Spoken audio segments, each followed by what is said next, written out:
Okey, Assalamualaikum warahmatullahi wabarakatuh. Okey, bersama saya petang ni Iqmal Hisham dan Fisio Syam. Alright. So petang ni tajuk kami adalah mengenai ACL ataupun anterior cruciate ligament. Alright. So apa tu ACL? So itu adalah ligamen yang berada di dalam lutut kita. Alright. So sebelum tu saya nak test dulu sama ada mic ni jelas atau tidak. Okey, balas ya, jelas atau tidak ya. Alright.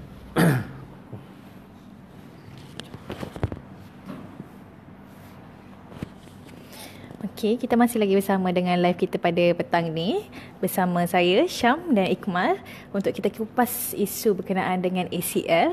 ACL ni apa kau nak tahu? Tunggu sekejap lagi kita akan kongsikan bersama-sama. Okey. Kita nak tengoklah, tunggu respon daripada semua yang tengah menonton.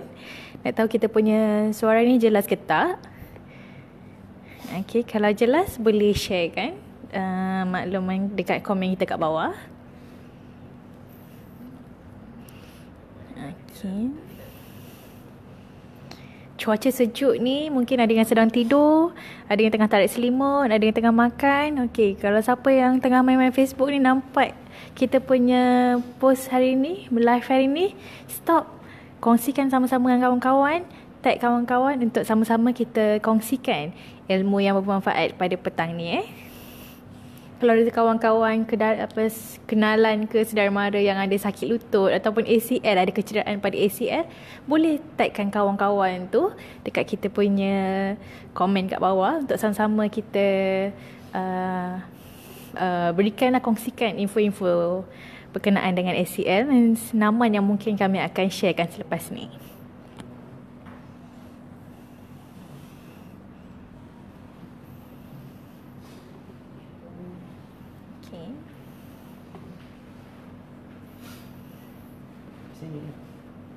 Tekan nampak sini.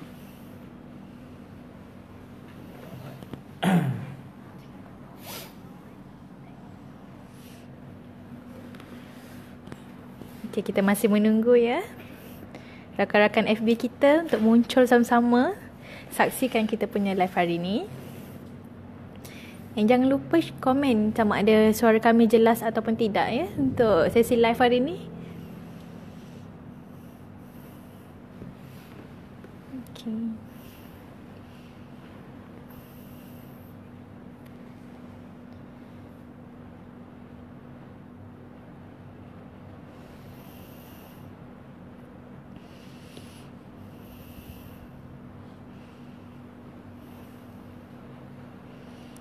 Okey, saudara Khairul Faizin kita ada beritahu jelas untuk suara kita hari ini. Jadi nak sambung atau nak mula dulu? Okey. Mula dulu. Mula dulu lah. Okey, kita dah dapat maklum balas daripada kita punya rakan FB kita. Okey. Jadi untuk tu sekarang saya rasa kita dah boleh start lah kita punya perbincangan pada petang ni berkenaan dengan apa tu saudara Iqmal? Dengan ACL. ACL ataupun kecederaan lutut lah. Kecederaan lutut. Okey, ACL bukan ABC ya. Okey, ACL ni kami nak kongsikan lah.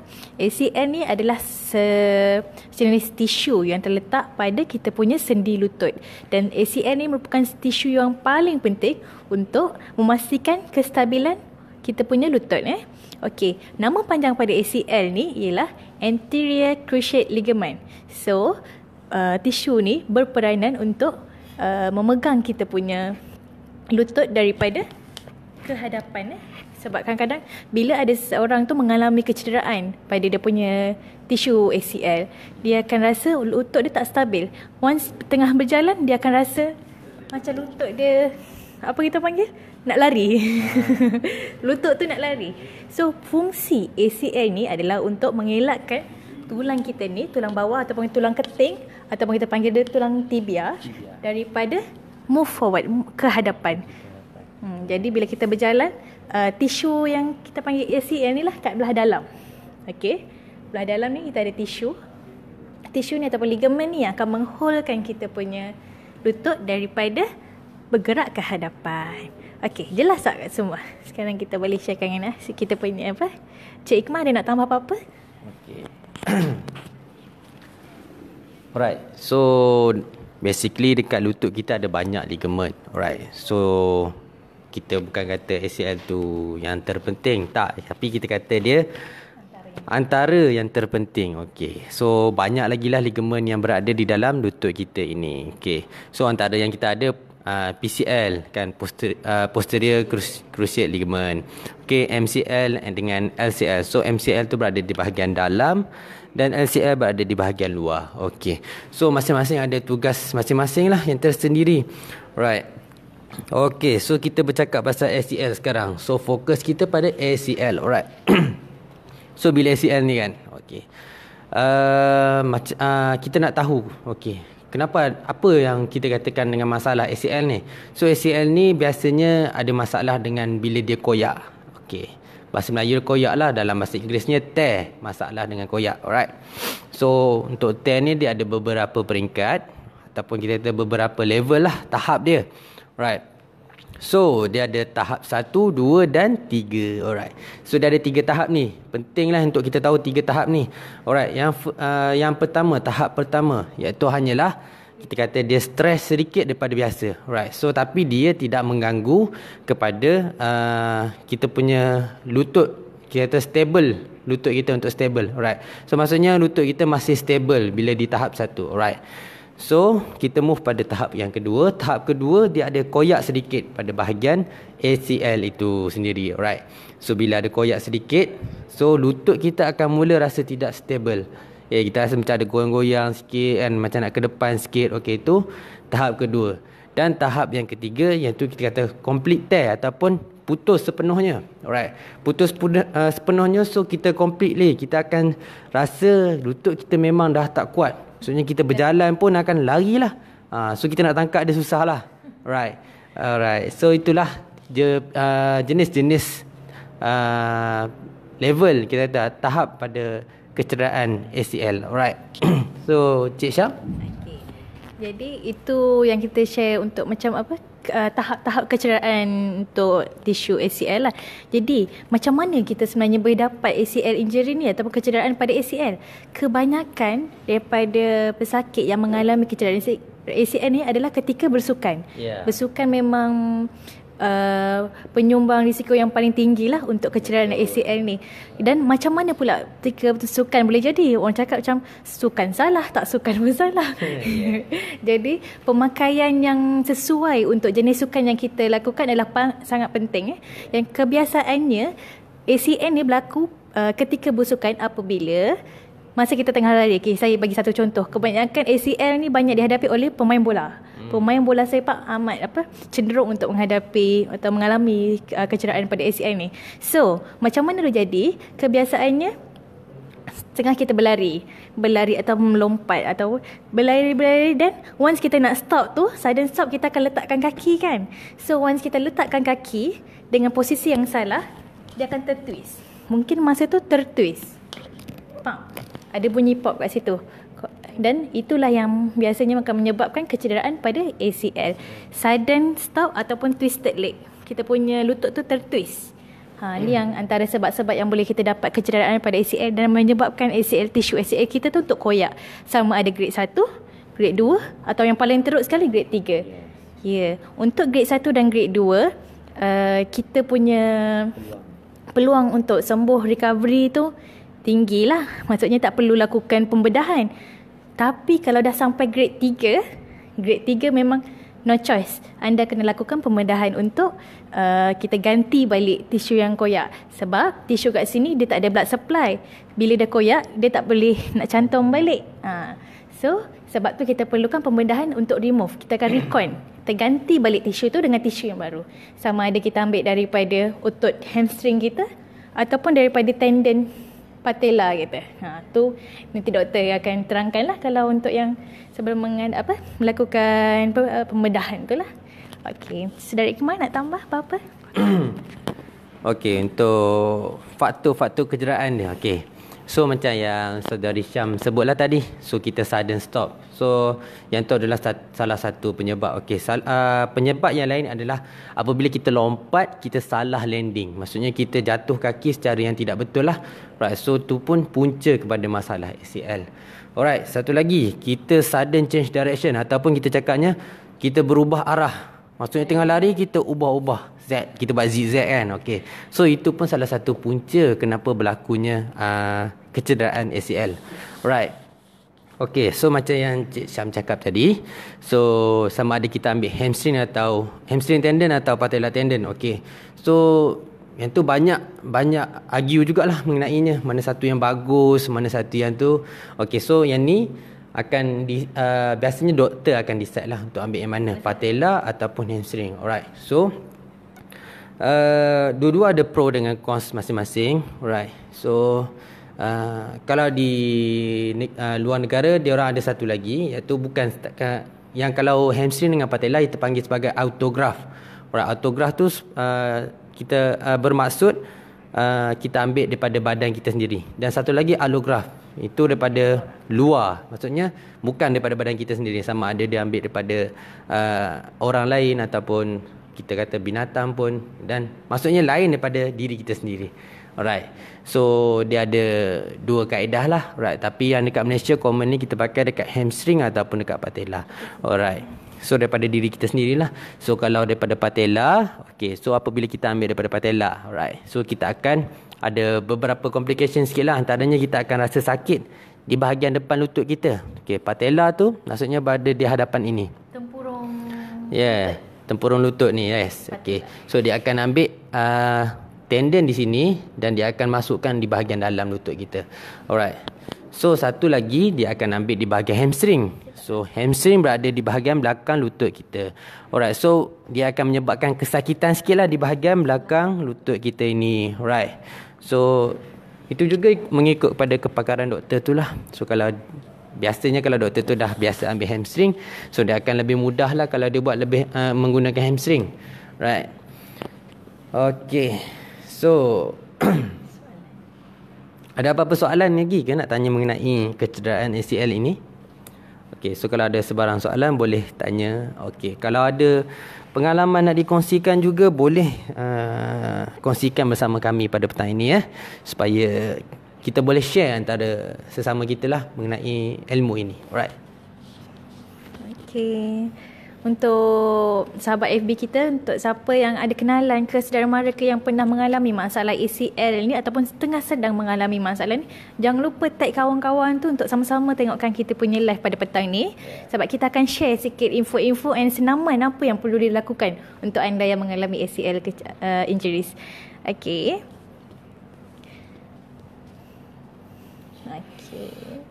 Okey, jadi untuk kita sambung balik pada perbincangan kita tadi berkenaan dengan ACL. Jadi apabila macam saya cakap tadi, untuk grade pertama dan grade 1, grade 2 kemungkinan tidak memerlukan pembedahan. Jadi kat sini peranan kami sebagai fisioterapi amat penting untuk yang first, sebab bila kat sini dah berlaku kecederaan pada sekitar lutut ataupun pada terutamanya pada ACL tu sendiri, kita perlu menguatkan balik kita punya otot di sekitar peha. Ni amat penting sebab apa? Bila ada kecederaan kat lutut kita, kemungkinan akan proses penuaan tu akan cepat berlaku. Okey, jadi kalau kita tak kuatkan balik kita punya otot sekitar peha, sekitar betis, proses penuaan akan berlaku dengan lebih cepat lah. Aging proses. Kat situ start tu nanti dah baru beberapa tahun dah dapat sakit lutut lah.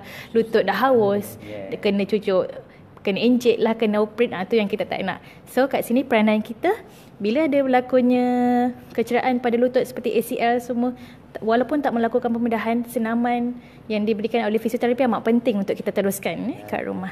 Okey. Itu apabila kita mengalami untuk grade 1 dan grade 2. Dan apabila berlakunya grade 3, bukannya tak perlukan fisioterapi. Fisioterapi memang kawan anda sepanjang masa. Sebab apa?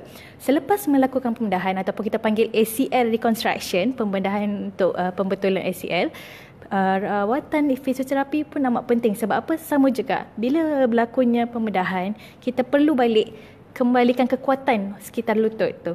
Dan apabila berlakunya pembedahan seperti yang tadi saudara Ikmal kita share, ada yang ambil daripada ada yang ambil daripada patella tendon, ada yang ambil daripada hamstring. Jadi ada beberapa pantang larang yang kita nak kena follow lah, sebab kita akan ikut protokol. Ini amat penting bagi siapa yang akan menjalani pembedahan ACL. Selepas daripada menjalani ACL reconstruction, ada protokol yang anda kena ikut. Okey, ada pantang larang dia. Sebab lain-lain graf ataupun lain-lain sumber tisu, lain-lain dia punya protokol lah, ataupun lain dia punya pantang larang lah yang kita ikut. Okey, kat sini kita nak share lah protokol dia.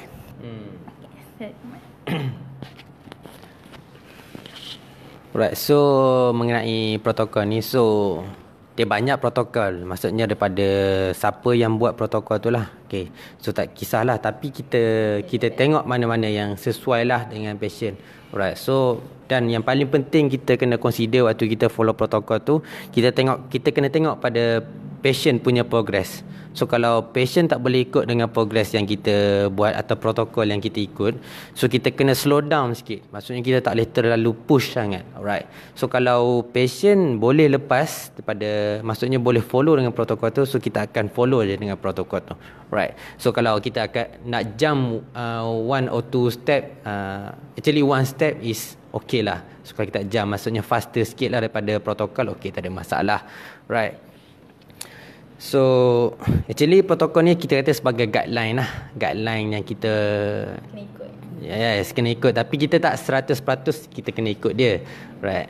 So itu adalah tugas fizio lah untuk menentukan sama ada progression, macam mana patient tu punya progression. Right. So basically kat sini untuk ACL reconstruction, okay, protokol first adalah dalam minggu pertama dan minggu kedua. Right, so dalam minggu tu, alright, so kita sepatutnya dah kena mendapatkan, untuk lutut kita dapatkan sebanyak 75 degree kita bengkok tu lah. Alright, dan kita juga cuba untuk luruskan lutut tu selurus yang boleh. Alright, so itu adalah 1 ke 2 minggu. Alright, kita beralih kepada minggu kedua dan minggu keempat. So kita akan tambah lagi, kita boleh bengkok kepada 110 darjah. Alright. Right, so daripada situ kita dah start mula buat exercise, dan waktu ni pun kita sebenarnya dah pijak penuh dah kaki ni. Alright, kita tak ada pijak pakai tongkat ke apa, kita dah mula start pijak penuh. Alright.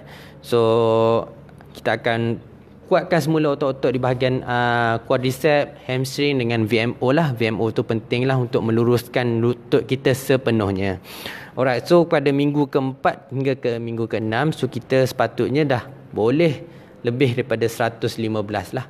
Alright, so waktu tu tisu kita dah start matang sedikit, dan kita akan mula buat exercise yang kita kata agak berat sikit lah, seperti single leg squat. Single leg squat ni maksudnya kita berdiri satu kaki dan kita mencangkung. Tapi tak mencangkung habis lah, maksudnya kita just turun sedikit lah. Ya, turun sedikit dan kita naik. Right. So itu adalah single leg squat, dan kita juga boleh buat macam-macam lagi lah, close chain exercise first. Alright.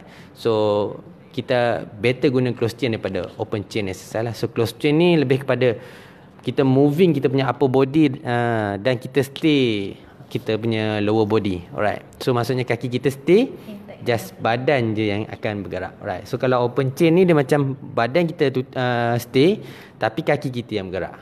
Right. Okey, itu adalah antara protokol-protokol yang kita boleh sharekan lah pada hari ni. Kalau ikutkan banyak lagi protokol yang kita boleh ikut, tapi ini adalah general. Maksudnya untuk dapatkan gambaran sedikit macam mana flow apabila kita lepas kita melakukan pembedahan. Right. Soalan-soalan.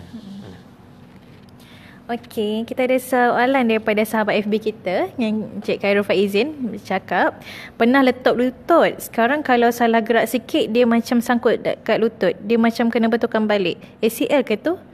Kalau kita tengok kat sini ada simptom-simptom ACL lah, sebab bila dia cakap ada salah gerak dan kena betulkan balik. Macam yang saya cakap tadi, bila kita berlaku kecederaan pada kita punya ACL tissue atau ACL ligament, kebiasaannya bila macam saya cakap tadi, kita sudden stop ataupun salah landing, bunyi twisting punya pergerakan, dia akan hasilkan bunyi pop sound. Pop. akan ada bunyi tu pump. So pump ni kemungkinan ada koyak sikit kat tisu tu. Dan apabila berlakunya koyak pada tisu tersebut, itu yang menyebabkan saya cakap tadi ketidakstabilan pada lutut tu, yang bila kita jalan rasa lutut tu macam nak terkeluar atau tersangkut, ataupun kebiasaannya kita sukar untuk dapatkan bengkok penuh kita punya lutut. Tu yang mungkin saudara Encik Khairul ni alami lah.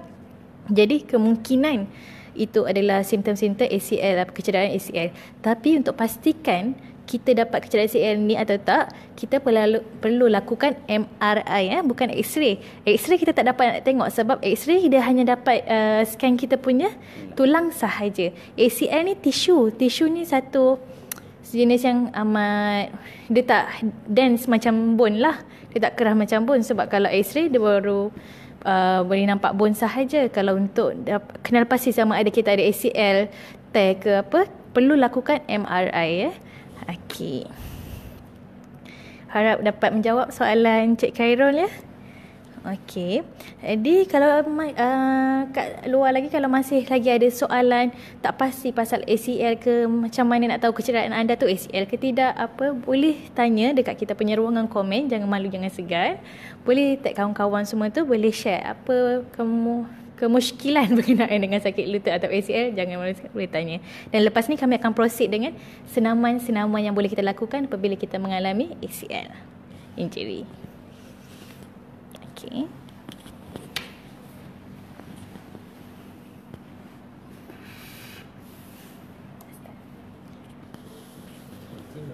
Stretching. Okey, hari ni kita nak share untuk senaman. So senaman kebiasaan kita ada dua jenis senaman yang perlu kita ingat dan perlu kita tekankan. Satu, senaman untuk stretching, senaman regangan.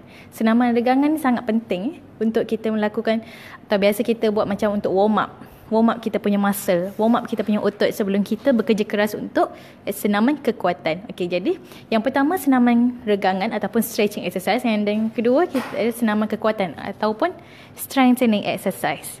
Okey, jadi hari ni saya nak share senaman untuk regangan. Okey, first,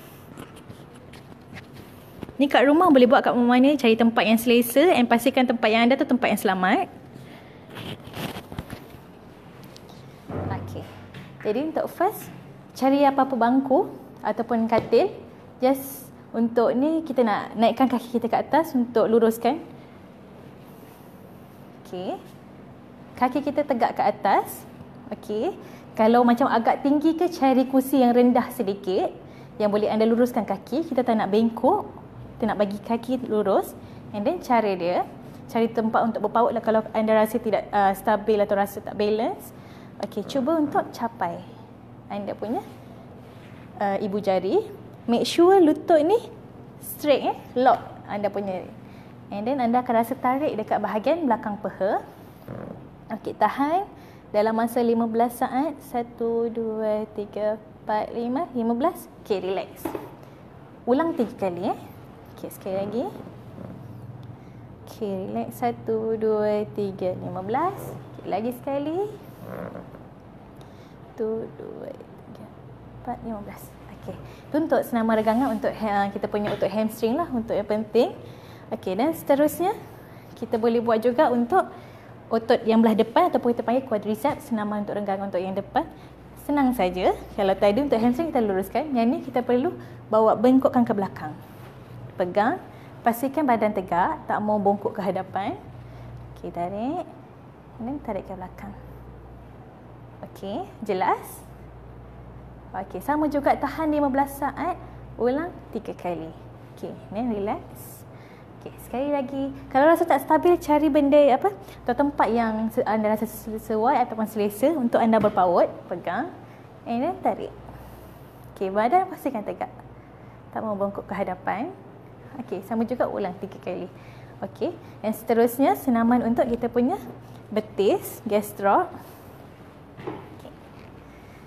Okey, kalau ni senang sajalah. Satu kaki, katakan kaki yang kita nak buat ni, kita fokus kaki kanan. Jadi kaki kanan kita letak kat belakang. Luruskan. And then bawa je badan ke depan. Okey. Sama juga, anda punya tumit jangan angkat daripada lantai. Pastikan tumit rapat ke lantai. Sama juga, tahan 15 saat. Ulang 3 kali. Okay, relax.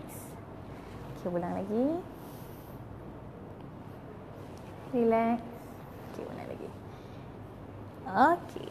Okay, tu untuk senaman stretching ataupun senaman regangan. So, before kita start dengan ada punya senaman, kita